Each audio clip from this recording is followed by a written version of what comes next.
Welcome everyone to the Canarian International Meeting of Alcoholics Anonymous. My name is Mossy and I am an alcoholic. And my name is Mick, and I am also an alcoholic, serving as your secretary today. Please join us in a moment's silence to remember the still suffering alcoholic, both inside and outside these meetings. And Ryan is going to read the preamble for us. Hello, everyone. My name is Ryan. I'm an alcoholic from South Carolina, originally from Connecticut, and she's from Ohio. This is the preamble, the original version of the current preamble as it was first introduced to AA in June 1947, Grapevine. Alcoholics Anonymous is a fellowship of men and women who share their experience, strength, and hope with each other that they may solve their common problem and help others to recover from alcoholism. The only requirement for membership is an honest desire to stop drinking. AA has no dues or fees. It is not allied with any sect, denomination, politics, organization, or institution. It does not wish to engage in any controversy. Neither endorses nor opposes any causes. Our primary purpose is to stay sober and help other alcoholics to achieve sobriety. Thank you, Ryan. A very warm welcome goes out to any newcomer. Today we have Mike and Mac joining us to share his experience, strength and hope. Mike, you have 40, 45, 50 minutes, whatever suits you. And you're unmuted. Okay, Mossy. Thanks for joining us. Thank you for having me. And Mossy, you'll time me and let me know when I'm going over. Okay. Hi, I'm Mike. I'm an alcoholic. Hi, Mike. Welcome everyone, and thank you for allowing me to be part of your fellowship today. I find increasingly with the years that it becomes only all the more important to me to be in these rooms and among the fellowship and as much in the center of the herd as I can be. That being said by a man who's vainly complacent in all matters of life, and there's moments in these meetings where, and it only happens in these meetings or when I'm talking to another alcoholic, seemingly, when I have those flashes or those kind of emotional moments where I realize how grateful I should be, or how important acceptance it really is. And even while I'm having those epiphanies, it's still alive and well in my head is that thought of, well, how much of this do I actually have to do to get down the road a little bit here, So I've had to learn to live and reconcile those two beasts in my own head, and I've come to accept that they coexist, even when I don't realize it. And so the best place for me to be is right here in the middle of this meeting and any meeting of AA. I had the pleasure of joining a little early today and discovering that this is certainly not a glum lot. About the time the conversation reached the topic of streaking in the 70s, and we all decided those were the good old days, I realized that I'm in the right place. And God knows that if anything like that happened today, it would be anything but the good old days. But I'm here to talk about my disease because I need to do that, and I only hope that it helps someone else suffering from the same disease. I think my alcoholism began long before I ever realized it. I think possibly alcohol was just one of many symptoms of a dopamine addiction I've had since I was a kid, and in terms of there was never enough of anything, for me, never enough candy. I was that kid that if I was at a birthday party and the ice cream and cake was laid out and the other kids got up to leave the table halfway through their ice cream and cake to go see the clown or go play stickball or something, I was the kid making my way around the table eating their ice cream and cake before they got back. I look back on some incidents that it's odd that I even remember them because I was so young. I remember, I know I had to be 4 years old when this happened because of where we lived and certain elements of the memory. It would place me right at that age. And one of them was they had just come out with a candy flavored cough syrup for kids called Chericol. And prior to that, cough syrup was like castor oil or things like that. You could hardly get a kid. You had to catch them to make them take the cough syrup. And so my mother, I had the croup. As some of you who lived through the 50s remember the croup in the 40s. And my mother gave me a big tablespoon full of this Chericol cough syrup, and it was heavenly stuff. It was just like candy. It was unbelievable. And I remember being so impressed with how good it was at 4 years old. And the phone rang, and my mother went in the other room to get on the phone. And when my mother got on the phone, that was at least good for another hour or so. And phones in the houses weren't that, they hadn't been around that long. And this was, my mother's favorite thing in life. And so I looked in there, and she left the bottle on the ironing board in the living room. And I watched her for a few seconds on the phone in the next room, when she started waving her arms, and I knew she was totally engrossed in this conversation, whatever it was. I looked over at that full bottle of cough syrup that tasted like candy, and I thought, well, who's going to know the difference? Not, one swig, nobody's going to notice. I just got to have one more of those. Cut to the chase. Next thing I realized, I was staring from a stupor on the couch at this empty bottle of cough syrup on the ironing board. And my mother got off the phone, finally came in, and when she was hysterical, realizing I had drank the whole bottle of cough syrup, and they rushed me to the hospital and pumped my stomach. And I realized then, looking back now, only in recent years, that I was living the axiom, one's too many, 1,000 aren't enough, when I was 4. So I was off to a running start as a kid. And, I guess the best way to describe myself, or my own opinion of myself growing up, was that I was a person who lived behind whatever rationalization I could come up with for how I was the way I was.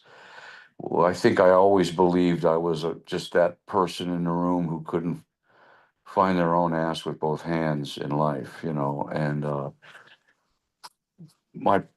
I was never so worried about how to change that as I was worried about whether or not you realized that, or whether or not you noticed that I was that person, and so I lived my life kind of stealthily, and I got pretty good at hiding what I guess would be my defects of character, my attention span, or whether that's a defect of character or not, I'm not sure, but just my inability to kind of stay in stride with the rest of the world around me, which naturally led to my drinking. Growing up, alcoholism in our family was kind of a subject that was never brought up, and it surrounded us. My grandfather and his brothers were all veterans of the Great War, the First World War, and it came back, I guess, and proceeded to be pretty much two-fisted drinkers. My grandfather passed away right about 7 days after I was born. And I heard many tales about him, and to give you an idea about the denial in our family, how it ran so deep was, and I don't know if this is an Irish Catholic kind of thing, but it was kind of a taboo subject. I remember when I first got sober, pointing out to my mother that some of the stories she used to tell me about barricading the basement steps when my grandfather went out for the afternoon, because she was pretty sure that they would start the round of phone calls in a couple hours to figure out what bar he was at, instruct the bartender there to take his keys away till they came down and got him. And of course, she would make sure to barricade the basement steps, because when they got him home, it wasn't untypical of him to have to go to the bathroom and pick the wrong door and do a header down the basement stairs. So, And she did that from the time she was 5 years old till she was 21 years old, still living at home, and before she got married. And I, pointing out to her that, well, maybe grandpa was an alcoholic. Did you ever think about that? And, her response was always, she would bristle at that. And it was like, my grandfather, my father loved us. He adored us. He was not an alcoholic. And I think that was the Irish, way of determining whether you're an alcoholic or not, is whether people liked you still or not. And so, my Uncle Edgar, his brother, would come over on weekends. And looking back now, I realized he really just needed a place to drink, and that was our basement. And he would come over and visit with us for, roughly a few minutes. And before he wound up going down to the basement, ostensibly to clean up the basement for my mother. And my mother would tell him, Edgar, you don't have to do that. No, no, no. And he would insist, and he would go down there, and, he goes, I know how these kids make a mess, and my mother would talk about, praise him, how nice he was. And we'd hear him singing in about an hour or two to himself and talking to himself. And we would sit at the top of the stairs just to giggle and laugh. And my mother would chase us off and explain to us that he had gotten gassed in the Great War, and he wasn't the same, from that. But drinking was just not looked at, realistically in our family. And but I knew it as a kid. I suspected there was something wrong there, and that there was problematic, and also resolved never to do that. By the time I was 10 or 11, I wasn't going to be one of these people who drank and got silly and said things they regretted, and all the things I witnessed at family gatherings. And of course, I grew up to do all of those things, and and smoke cigarettes and all the things I swore I would never do. And where it took me in life was,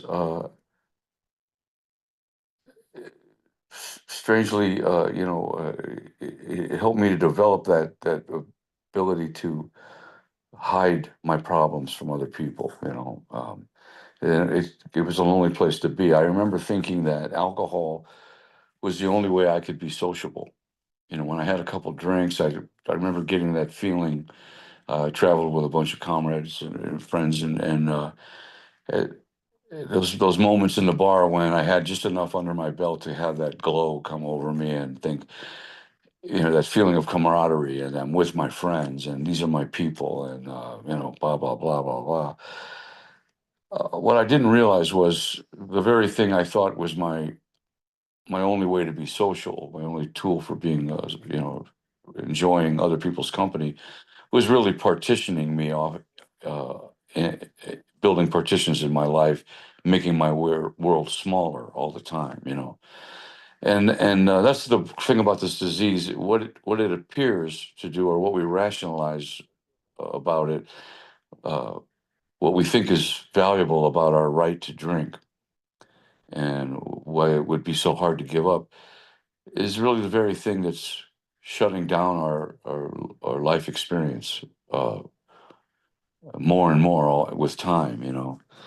I went to California to because I grew up in the Midwest, and I think I would have jumped on the back of a manure truck to get to California from Ferguson, Missouri. But I thought, I had dreams of grandeur, that I would get out there where they made records, or where the music business was, and um, you know, make my way in that world. And I was very fortunate. I got some wonderful opportunities early on. A guy who was a professional in the successful producer sent me some money to come out, and he put me to work. Gave me opportunities that I surely didn't deserve, and that I wasted no time squandering. Via alcohol and marijuana. And you know, my denial was such that I thought I needed these things to actually perform those tasks, you know, effectively and be more creative, you know.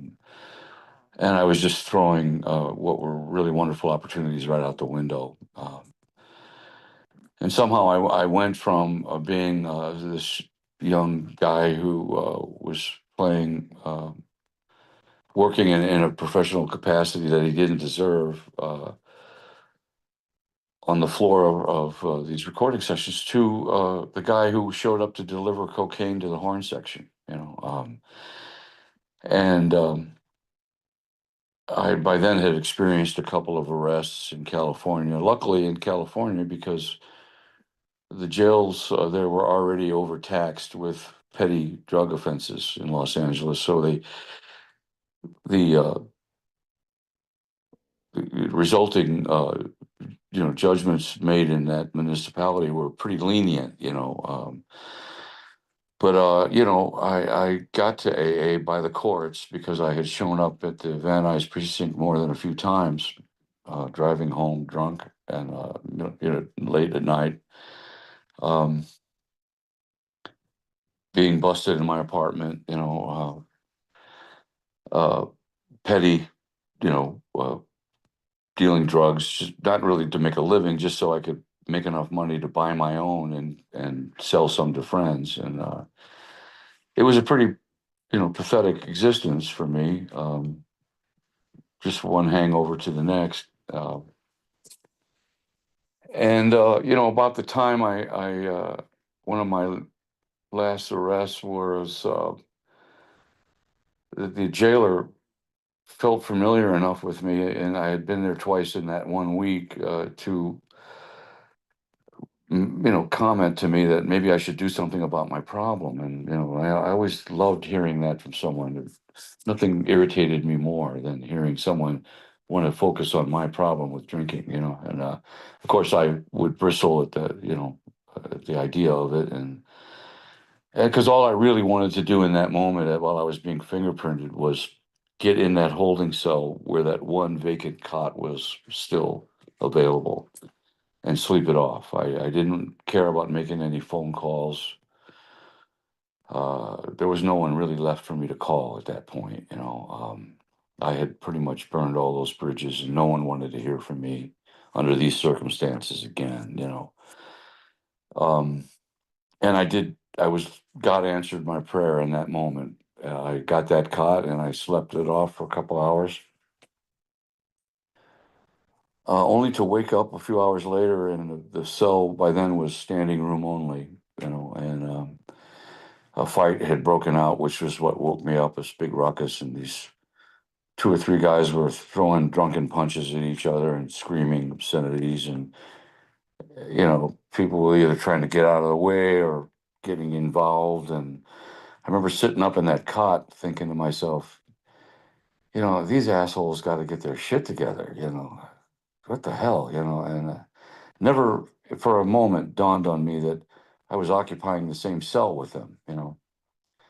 Um, it just seemed like everyone else had this problem where alcohol was concerned, and I would rationalize these visits to the jail precinct as, you know, well, what red-blooded American male at 19 doesn't get arrested once in a while, you know, for something, you know. Um, you know, and I sorry to report it only got worse from there, you know, a few more years.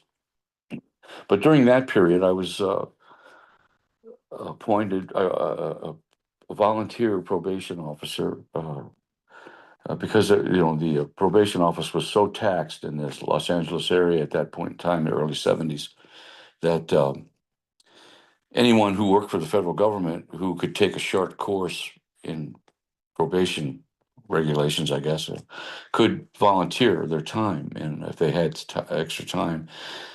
And I met my sponsor, who is my sponsor to this day, that way. He was the guy who volunteered to, you know, sponsor me as a probation officer. And, you know, he actually took me to my first meetings. And I kind of got sober for a while, I think, you know, but I got back on my feet a little bit. and started to work more and again. But as soon as they sprung me, I was off and running. But by then, I actually had a decent job that took me around the world, and I thought I had it licked. I thought I was doing okay. Even brought my sponsor to one of my gigs to show him how well I was doing. And I remember him staring down at the beer I was holding backstage and looking at me with a little concern, and I just kind of chose to ignore that. I didn't see him for many, many years after that. I was actually being thrown out of a recovery facility that I wasn't a member of or a patient at, but someone very significant in my life was a patient there. And I had volunteered to show up at the family group therapy meetings to participate in their recovery. This was only the second one, and they were already throwing me out for showing up drunk. And I was surprised to find out that they frowned upon such things.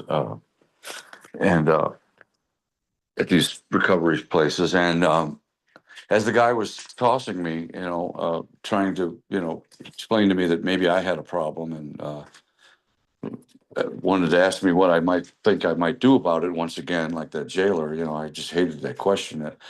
I heard myself say, I don't know. I heard myself surrender in that moment all these years later. And I knew I had too much to lose in that moment. I had one of those providential moments that you hear about. And, I said to him, I'm not sure what I'm going to do. I was glad that my significant other was staying there in spite of whether I participated or not, And I said to this counselor, I said, I was in AA, like 15 so years ago.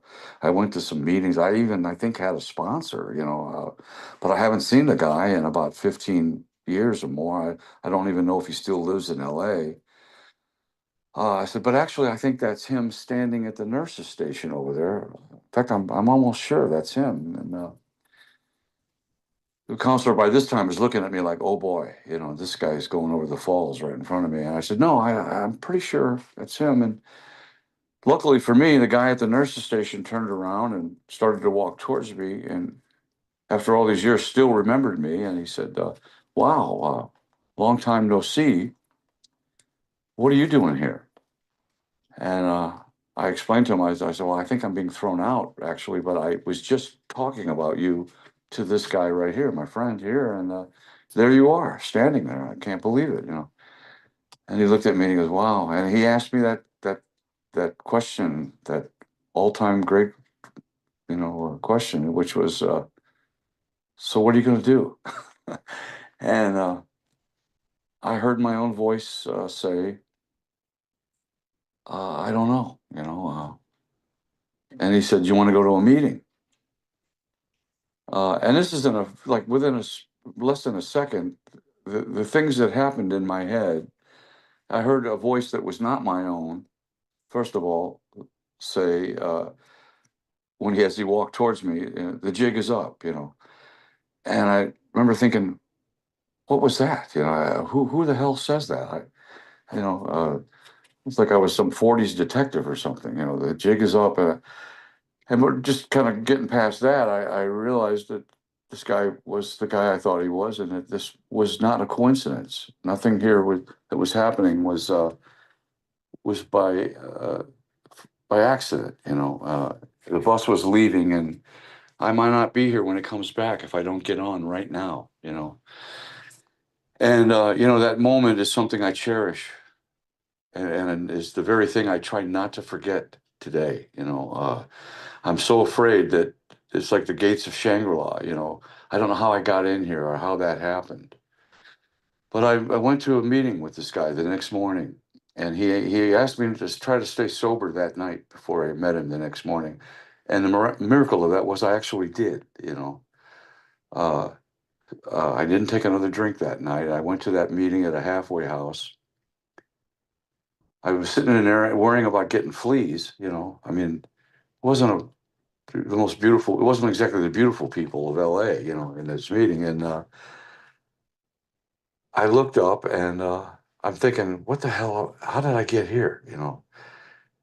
And looking up, I realized the guy leading the meeting was a good friend of mine that I had no idea he was an alcoholic. I knew he drank too much, but you know, I never really thought about whether he was an alcoholic or not. He always had great stories, you know. And if he had a few under his belt, you know, he was pretty loose with them, you know. And there he was leading this meeting, you know. And it hit me that I'm exactly somehow, somewhere in the deep recesses of my subconscious, I knew I was where I belonged. You know, early on when I went to meetings with my then probation officer years before, I remember walking into a meeting at the federal building where he worked, and it was all guys in suits and ties, you know, and at their after work meeting there and AA meeting. And as I walked in the room, one guy, I walked past something to the effect of like, Jesus Christ, it's Charlie Manson, you know, referring to me. And I went and took my seat, and even as much as I felt out of place, as much as I couldn't possibly have felt more out of place, something told me I needed this. I was where I belonged. I didn't stick that time, and it wasn't until all these years later, when I was being thrown out of this hospital, and I went to that meeting the next morning, that I had that feeling again that I knew that this is what I needed. You know, I had a long way to go, you know, because I I was just, you know, living by the grace of God at that point, you know, finding this thing, this fellowship that, and like I say, I don't, it's not an understatement that for me to this day, it's kind of like finding the gates of Shangri-La. And my biggest fear is if I find my way out of here, I may never find my way back, you know. That's what keeps me here today, more than anything. You know, because the joy I find in just living, those moments when I realize I'm living life at that level that I never dreamed of before, you know. I was too lost in the recesses of making sure that no one knew what I was actually going through or what I was actually really like. To be actually out among them in real time, in the real world, functioning at a level where life's concerned that I at times I've surprised myself. I just, uh, not that I still can't find my ass with both hands. That's a fact of life I got to learn to live with. But I know for me, I'm living this life at a level that I couldn't do any other way but through sobriety. And that's enough for me today. I find great joy in that and gratitude. And in order to maintain that, I have to exercise tolerance and acceptance, you know. But the two great tools of this program for me are gratitude and acceptance, you know. It's what brings me back to these rooms. And believe me, you know, I don't want to give the impression that I'm any great and resourceful AA person. You know, I get out, I get away from home, away from my group, and you know, I'm already down the road of vain complacency. You know, if I'm not careful, what I look for today in my sobriety are those little red flags, you know, that come up. You know, subtle things like when I hear myself say, "There's not enough hours in the day to get all this shit done." You know. Uh, because I know what I've learned in these rooms is there's more than enough hours in the day to do anything that's really important. Uh, and I can only do what I can do today about any of it anyway, you know. But the minute I start to feel that stress and that anxiety, it's because uh, you know I'm losing myself. Uh, I'm losing my sobriety, my serenity, and I know where to come to get it. You know, it's in these rooms and among the people that I know me. when I don't know myself. You know, I hear my story in these rooms every day from people who tell their own story. There's no one I don't relate to in these rooms. I remember early on in this, in my sobriety this last time, I was at a meeting and there was a little old lady at the table knitting, you know, it was only a few of us in this meeting. And one of the guys there had just gotten out of prison a week before Christmas. On Christmas Day, he had killed his own brother at his mother's house in the living room and had gone to prison and was in prison for 20 years or something. I don't know, you know. And first place he came, he got sober in prison and came to this meeting and he was telling his story. And I'm sitting there going, Jesus, having a pretty good case of the Yets, you know, I mean, geez, how do you get over that, you know? And the whole time, this little old lady who was knitting kept looking up every once in a while and nodding her head and going back to knitting. And every so often when he'd punctuate something in his story, she would, you know, identify. And it was like she was like Ruth Gordon, you know, or Mother McCree or something. I couldn't imagine this woman relating to this guy's story at all. And in that moment, I realized, you know, everything this guy's saying has some semblance of truth for everyone in this room. This is where alcohol takes us. This is the disease we have. This is the life and death aspect of this malady, and we're not going to get out alive, you know, unless you know we can find our ways to this program. At least science hasn't done anything yet that compares to this, you know. And you know, people argue whether the odds are that great or the statistics bear out, you know, with AA. All I know is that if I work it, it works, you know, and that's all I need to know, you know. If I stay here with all of you and I embrace what I found here, the truth about myself largely, and I don't pick up, you know, my life got better on a dime the minute I stopped picking up. Unfortunately, I was left alone with myself, and I had a lot of work to do, you know. And I still to this day pivot between those, you know, Dr. Jekyll and Mr. Hyde. 1 minute it's a great adventure for me. Another minute it's a complete drudgery. Like, you know, why am I not better by now? Shouldn't I have learned more about this by now? And I can let that obsession right there take me out. You know, if I refuse to pick up the key to willingness, you know. But when I do that, the minute I do that and I pick up that key, it becomes the great adventure again. And I realize the axiom that I've heard, and I don't know who said it, but the person who's not busy being born is just waiting to die. And I try to remind myself of that, you know, that whatever problems I face in sobriety, whatever self-inflicted problems, just the frustration of my own complacency and where that can take me. You know, however much I suffer from that, it's all part of my learning curve, you know, and it's designed to take me someplace better.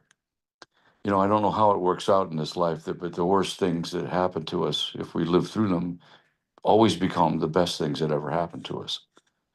They make us who we are in this moment. They are the pieces of the puzzle that had to be exactly the way they were for us to be exactly where we're at right now. And I just have to remind myself to be grateful, you know. I'm in this program today and I'm grateful to be here. I'm here today by the thinnest of threads at times, you know. I hope I never forget to take it for the priority that it always should be in my life. And I I thank you, all of you and Deb for asking me to lead.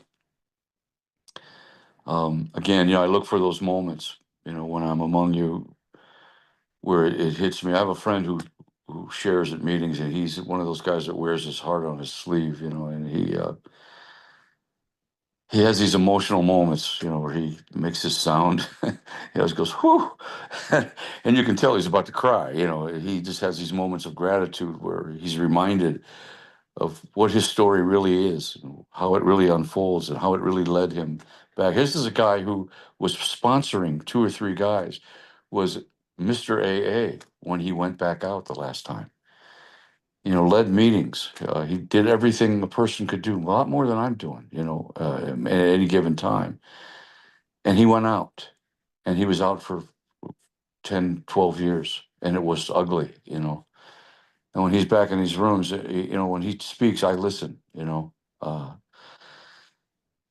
and when he has those moments, I relate to that, those moments in these rooms. And like I said, they only happen in these rooms for me, or when I'm speaking to another alcoholic, where I have that flash of, wow, I should always be this grateful all the time.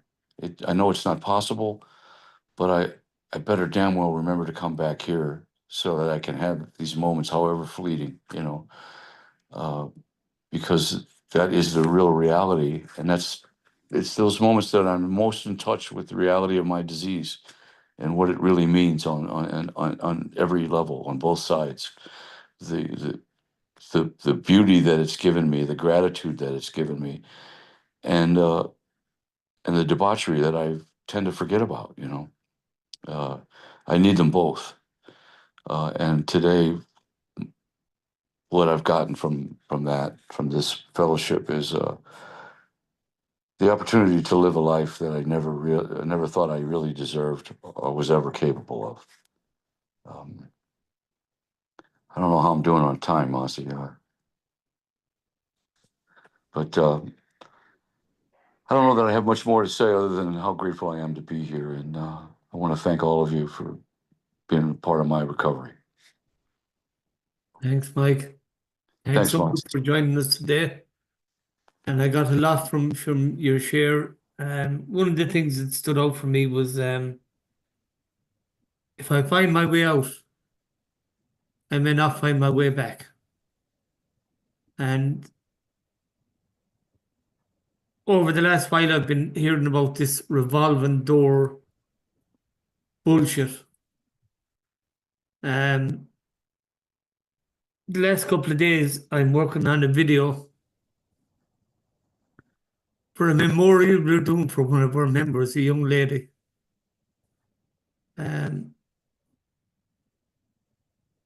She didn't find her way back.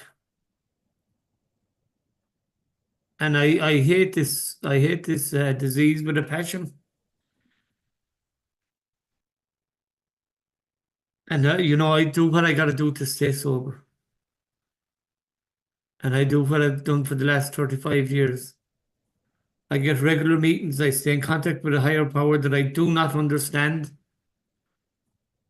I work the program from our instruction manual, which is the Big Book of AA. And I just followed the people that went ahead of me. I absolutely love being sober, Mike. I absolutely love being sober. And I wish everybody well today. If anybody has any pictures or anything of Hannekins or videos, send them on to me, will you please? And we're going to do this thing in a few weeks. That's it from me. We'll hand you over to the old dinosaur himself. Thanks, Mossy. My name's Mick, and I am an alcoholic, and by the grace of God in this fellowship, I don't need to take a drink today. Mike, thanks very much. I too can identify with any alcoholic that shares, because when I came into this fellowship, which is a beautiful fellowship, and it's a life-going fellowship, because it says so in our big book, it's not to be finished with. And it keeps giving, and what it's given me is an open mind, so I can identify with everyone. you know. And I had a brother who left this fellowship. He said, Mick, he said, AA's not for me. He'd been a year sober. And he went out and drank himself to death. His legacy to me is, you know, if you leave this program, Mick, you've had it. And I truly believe that. And by the grace of God, I'm still here.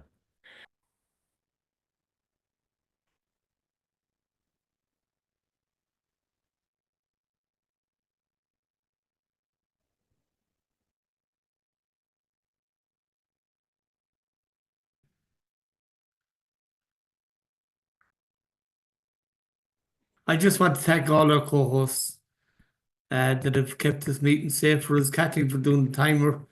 Mick for being my sidekick as usual. We're a few years messing about together. And of course, Mike, I want to thank you for joining us. Just a reminder, folks, that this meeting is on 7 days a week. Not this meeting, our morning meeting is on 7 days a week. We start at 8:30 every morning to 9:30. We have a meeting on Thursdays at 7:30. This is all UK time. Sunday, we have a Step 11 meditation meeting. And of course, on Saturday, we have the old timers or authors or whatever we can get together on a Saturday. And take it over there, Mick. We'll unmute you. I just unmuted myself. I thought, right. Over to you, Karen. Hi, I'm Karen. I'm an alcoholic. Thank you for everyone for tonight's meeting, and thank you, Mike, as well. The AA promises, if we are painstaking about this phase of our development, we will be amazed before we are halfway through. We are going to know a new freedom and a new happiness. We will not regret the past, nor wish to shut the door on it. We will comprehend the word serenity, and we will show peace. No matter how far down the scale we have gone, we will see how our experience can benefit others. That feeling of uselessness and self-pity will disappear. We will lose interest in selfish things and gain interest in our fellows. Self-seeking will slip away. Our whole attitude and outlook upon life will change. Fear of people and of economic insecurity will leave us. We will intuitively know how to handle situations which used to baffle us. We will suddenly realize that God is doing for us what we cannot do for ourselves. Are these extravagant promises? We think not. They are being fulfilled among us, sometimes quickly, sometimes slowly. They will always materialize if we work for them. Let me do service. Thank you, Karen. Stick around for fellowship after the meeting. If you want the breakout room, we can sort that out afterwards. And the yellow card, Mick, who you see here? What you hear here, When you leave here. let it stay here. And Thank Chapel. you all for being on here tonight. And thank you, Mick. Thanks, everyone, for being here. Mike, will you lead us out with the serenity prayer? Sure will. Glad to. Thank you. I'm Mike, an alcoholic. After a moment of silence for the alcoholics still suffering in and out of these rooms, please join me in the serenity prayer. God, Serenity, cannot change,